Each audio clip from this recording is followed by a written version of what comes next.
And welcome back to World Talks, where every word matters. And now, to discuss the political situation in Europe before the outbreak of the Warsaw Uprising and the political effects, we're joined by our guest, Paweł Markiewicz from the Polish Institute of International Affairs. Hello, and great to have you in the studio today. Thanks for having me, Don. It's always good to be able to put on my historian's cap. Yes, and that cap I wish you to put on right now. I think you've already put it on, indeed. Now, judging by the agreements that were made at the Tehran Conference in 1943, it seems like Poland's fate was somewhat sealed from the very beginning of the Warsaw Uprising, little beknownst to the diplomats that were trying to make every effort for this uprising to be successful. So maybe you can take us back to that point in time and tell us about the struggle to convince the Russians in Moscow in the days preceding the decision to launch the uprising, and of course the efforts being made in the UK and with the United States. Sure. Well, I think 1943 is a very pivotal year when it comes to the question of the Warsaw Uprising and things that happened during that event and afterwards. You had the Soviet Union, the Red Army was on a very high streak when it came to military victories after Stalingrad. It was the victory at Kursk as well, so it was pushing the Nazi German forces back very mightily, while the Allied forces, meaning the Anglo-Saxon forces, the Americans and the British, didn't have much to show. They had some successes in North Africa, but they still weren't on the continent yet. And that's where a lot of what was going to be decided was taking place. So Stalin really had a high card in this matter militarily. What's also important, I'm glad that you mentioned Tehran, but it's also important to look at the Quebec Conference, which took place in August of 1943, where the Anglo-Saxons met in Quebec, Canada, to discuss the military situation. Military leaders of the Americans and the British met and discussed there. And they came to the conclusion that the Anglo-Saxon sphere of operation would be what we'd call Western Europe today. So France, the Low Countries, and part of Germany, meaning that it was already then becoming clear that the Soviet sphere of operation would be Central and Eastern Europe, that the American and British forces weren't going to push that far. So when it came to the Tehran Conference, at Quebec you had the military details hashed out. The Tehran Conference hashed out the political details. So here, again, the weak card that the Allies had, the British and the Americans, in comparison to Stalin, Stalin was able to use the heavy hand that he came with to push on the British and the Americans' concessions, territorial concessions, which, what's worth reminding, were territory annexed in 1939 as part of the Nazi-Soviet pact. So this was territory that he got in collaboration with Nazi Germany and that he envisioned of never giving up. And, well, it seems like the Allies, again, wouldn't have done really much. I mean, we have to remember back to the Normandy landings. D-Day had just taken place, and the Allies were fighting to get a foothold in continental Europe, at least from the French, from the west part of Germany, and make the approach. But they did decide to send some weapons via airdrop. Was that effective? Was that ineffective? Was that the least that the Western Allies could do for its ally and partner, Poland? Well, it seems like it was. I mean, certainly it was a big morale booster. When the insurgents of Warsaw saw those big canisters coming down and the weapons that they had in them, that certainly boosted the morale, and it did give them something to continue fighting for. Unfortunately, as you did mention, as the uprising went on and as the insurgents began losing more territory that they gained in the city, the canisters that were being dropped fell into German hands, which proved pointless at that point. The American missions, codenamed Frantic 7 operations, were very important in that sense. Again, this was certainly, I think, the least that could have been done. As you mentioned, there were no Allied troops in the vicinity, meaning Anglo-American troops, right? The closest they were was far off in the west, and this is something that the least they were able to do. It's also worth noting that some of the bombers that did take off from the Italian air bases in Brindisi, making those long flights, did have to land, regardless of what Soviets said, on Soviet territory. for refueling or for some maintenance. There were some examples of that, and I think that it's interesting to note that these Allied pilots, American or mostly American pilots, were treated very badly, were treated very suspiciously by the Soviets in the Poltava air bases. One of the things that you learn about the Warsaw Uprising is how the Russians were on the other side of the Vistula River and just pretty much sat on their laurels, waiting for the Polish resistance to be completely wiped out.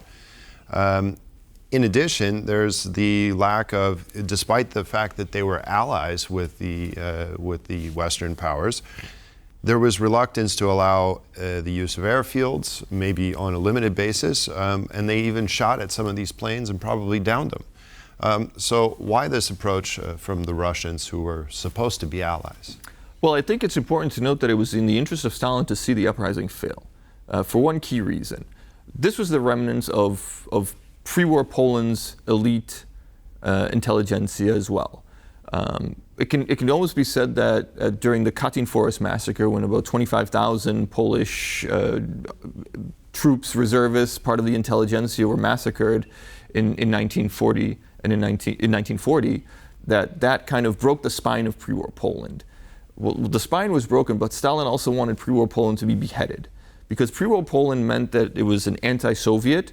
It still had that lingering tradition of being the victor of 1920, which stopped the communist advance into Western Europe, which Stalin wanted to repeat. And this meant that he had to go through Poland.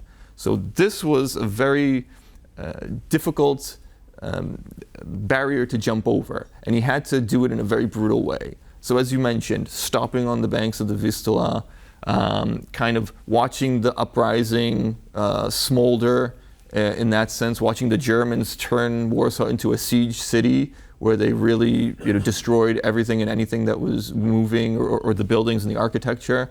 That all lay in the interest of Stalin, to see the uprising and the resistance be crushed.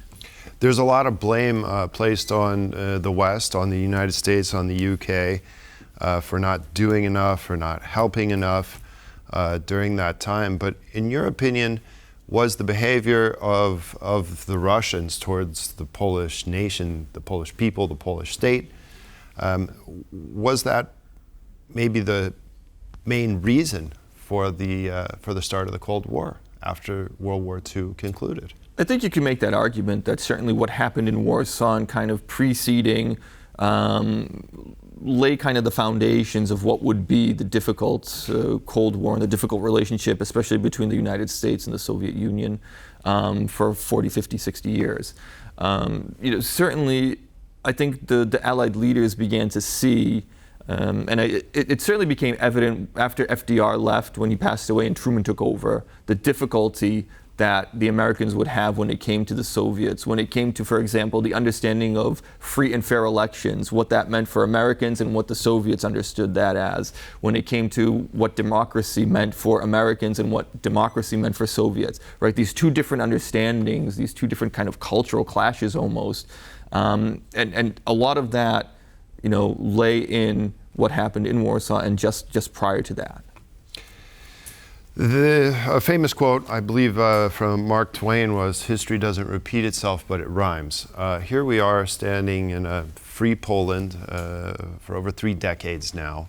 We see Russian aggression to the east in Ukraine. Do you think that Poland is in a very solid position within the Western sphere today, and that the mistakes of the past won't be repeated?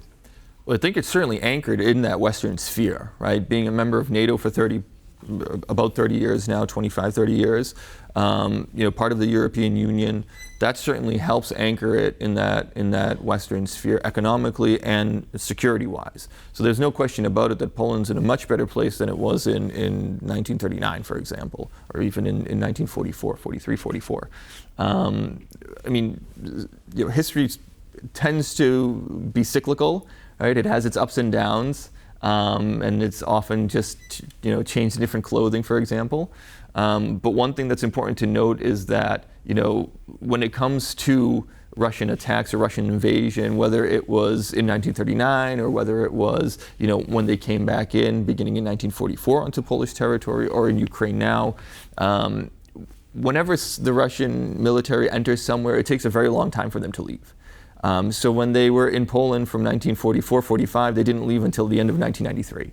And that's important to note as well, because that, for me, means that what we're seeing going on in Ukraine now could be a long-lasting conflict, unfortunately. Do you think Poland's membership in NATO differs from the security pacts that it had with France and with the United Kingdom? I think it does, yeah, because we have to recall that the main security pact that was penned with the United Kingdom in August of 1939 was done a little hastily. And that was to kind of in response to the Nazi-Soviet pact that was also penned that month.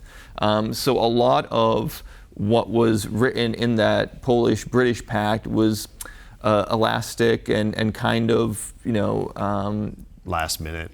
Yeah, it was very last minute in that sense. I mean, saying that the United Kingdom would go to war over Poland's invasion was one thing, but then there were certain stipulations that the British saw differently or the Poles understood differently, and there was a lot of hearsay and kind of conjecture into what that could mean.